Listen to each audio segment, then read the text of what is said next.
ಒಂದು ಸ್ಟೇಟ್ಮೆಂಟ್ 100 ಅರ್ಥಗಳನ್ನು ಕಲ್ಪಿಸ್ತಾ ಇದೆ ನಿಸ್ಸಂಶಯವಾಗಿ. ಆಮೇಲೆ ಇಲ್ಲಿ ಯಾರ್ಯಾರು ಕಲ್ಲನ್ನು ಎಲ್ಲೆಲ್ಲಿಗೆ ಒಗಿತಾ ಇದ್ದಾರೆ, ಏನಿದ್ರ ಹಿಂದಿನ ಉದ್ದೇಶ ಅನ್ನೋದು ಕೂಡ ಪ್ರಶ್ನೆ ಬರುತ್ತೆ. ಆಂತರಿಕ ಸಂಘರ್ಷ, ಒಳಬೇಗುದಿ, ಅಧಿಕಾರ ಹಸ್ತಾಂತರದ ಲೆಕ್ಕಾಚಾರ.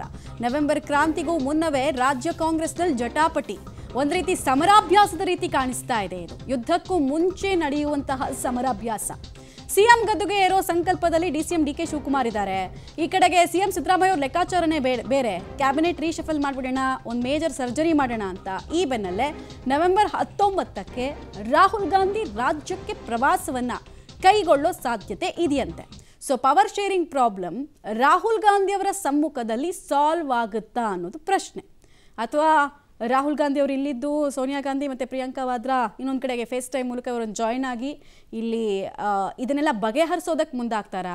ಸಾಧ್ಯ ಇದೆಯಾ ಈ ಹಂತದಲ್ಲಿ? ಯಾಕಂದರೆ ಕಾಂಗ್ರೆಸ್ನ ಹೈಕಮಾಂಡ್ ಅಂತೂ ಒಳ್ಳೆ ಈವೆಂಟ್ ಮ್ಯಾನೇಜರ್ ರೀತಿಯಲ್ಲಿ ಕೆಲಸ ಮಾಡ್ತಾ ಇದೆ ಇತ್ತೀಚೆಗೆ. ಅಂದರೆ ಹೈಪರ್ ಆ್ಯಕ್ಟಿವ್ ಆಗಿದೆ. ಆಮೇಲೆ ಎಲ್ಲವನ್ನ ಕಂಟ್ರೋಲ್ಗೆ ತೆಗೆದುಕೊಳ್ಳೋದಕ್ಕೆ ಪ್ರಯತ್ನ ಪಡ್ತಾ ಇದೆ. ಸೊ ಶಾಸಕರ ಬಲಾಬಲದ ವಿಚಾರಗಳನ್ನು ಕೆಲವರು ಓಪನ್ ಆಗಿ ಮಾತಾಡ್ತಾ ಇದ್ದಾರೆ. ಸೊ ಏನಾಗುತ್ತೆ? ಆಟ ಕೆಡಿಸೋದಕ್ಕೆ ಕೆಲವರು ಕಾಯ್ತಾ ಇದ್ದಾರೆ. ಏನಾಗುತ್ತೆ ಅನ್ನೋದು ಕುತೂಹಲ. ರಾಜ್ಯ ಸರ್ಕಾರಕ್ಕೆ 2.5 ವರ್ಷ ಪೂರೈಸ್ತಾ ಇದ್ದ ಹಾಗೆಯೇ ಒಬ್ಬೊಬ್ಬರದ್ದು ಒಂದೊಂದು ರೀತಿ ಲೆಕ್ಕಾಚಾರ.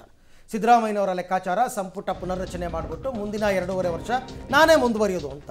ಡಿ ಕೆ ಶಿವಕುಮಾರ್ ಅಂತೂ ಈಗ ಸಿಕ್ಕಾಪಟ್ಟೆ ಆ್ಯಕ್ಟಿವ್ ಆಗಿದ್ದಾರೆ. ಏನು ಟೆಂಪಲ್ ರನ್ ಮಾಡಿದ್ದು. ಬಿಹಾರ ಚುನಾವಣೆ ಬೆನ್ನಲ್ಲೇ ಅಧಿಕಾರ ಹಸ್ತಾಂತರಕ್ಕೆ ವೇದಿಕೆ ಸಜ್ಜು ಅಂತ ಅವ್ರ ಲೆಕ್ಕಾಚಾರ ಇರೋದು. ಸಿದ್ದರಾಮಯ್ಯನವರು ಅಧಿಕಾರ ಬಿಟ್ಟುಕೊಡಲ್ಲ ಅಂತ. ಅಧಿಕಾರ ಬಿಟ್ಟುಕೊಟ್ಟರೂ ತನ್ನದೇ ಬಣದವರಿಗೆ ಮಣೆ ಹಾಕುವ ತಂತ್ರನ ಸಿದ್ದರಾಮಯ್ಯನವರದ್ದು. ತೆರೆಮರೆ ರಾಜಕೀಯ ತಂತ್ರಗಾರಿಕೆಗೆ ಬ್ರೇಕ್ ಹಾಕ್ತಾರಾ ರಾಹುಲ್ ಗಾಂಧಿ? ರಾಹುಲ್ ಭೇಟಿ ಬಳಿಕ ದೆಹಲಿಗೆ ಶಿಫ್ಟ್ ಆಗಲಿದೆಯಾ ರಾಜ್ಯ ರಾಜಕೀಯ?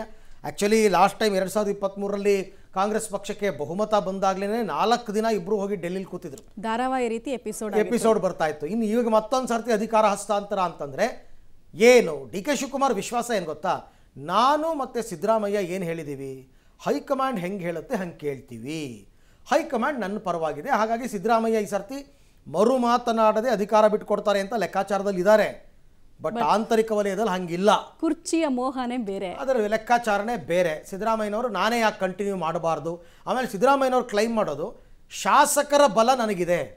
2013ರಲ್ಲೂ ಅದೇ ಕೈ ಹಿಡಿದಿದ್ದು, 23ರಲ್ಲೂ ಅದೇ ಕೈ ಹಿಡಿದಿದ್ದು. ಶಾಸಕರ ಬಲ ನನಗೆ. ಅವರು ಒಂದ್ಸರ್ತಿ ಹೇಳಿದ್ರು, ಡಿ ಕೆ ಶಿವಕುಮಾರ್ ವಿರುದ್ಧ ಚುನಾವಣೆಯಲ್ಲಿ ಸ್ಪರ್ಧಿಸಿ ಗೆದ್ದಿದ್ದೀನಿ ನಾನು ಶಾಸಕರ ಬಲದಲ್ಲಿ, ಶಾಸಕಾಂಗ ಪಕ್ಷದ ಸಭೆಯಲ್ಲಿ. ಕೆಲವೇ ನಂಬರ್ ಇರೋದು, ಸುಮಾರು ಇದೆ ಅಂತ.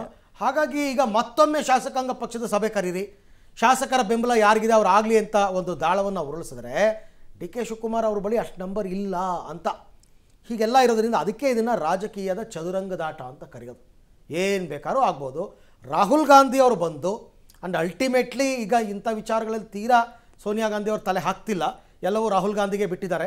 ರಾಹುಲ್ ಗಾಂಧಿ ಅವರು, ಪ್ರಿಯಾಂಕಾ ವಾದ್ರಾ ಅವರು, ಖರ್ಗೆ ಅವರು ಸಮ್ ಎಕ್ಸ್ಟೆಂಟ್, ಇವರೆಲ್ಲರೂ ಕೂಡ ತೀರ್ಮಾನವನ್ನು ತಗೊಂಡು ಏನು ಮಾಡಬೇಕು ಅಂತಕ್ಕಂಥ ನಿರ್ಧಾರ ಮಾಡ್ತಾರೆ. ಒಟ್ಟಿನಲ್ಲಿ ಈ 2025 ಕಳೆಯೋದ್ರೊಳಗಡೆ ಏನಾದರೂ ಒಂದು ಕ್ರಾಂತಿ ಆಗುತ್ತೆ.